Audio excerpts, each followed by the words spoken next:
Group సభ్యులకు నమస్కారం.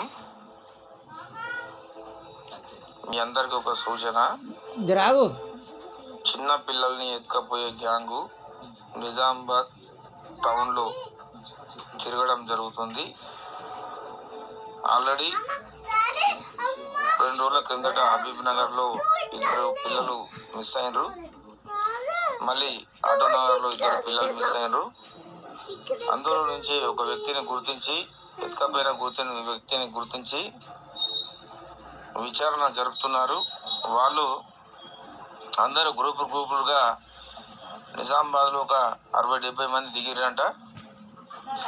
దయచేసి మీరందరూ గమనించాలా, పిల్లల్ని జాగ్రత్తగా ఉంచుకోవాలని చెప్పేసి మీ అందరికీ కోరుతున్నాము.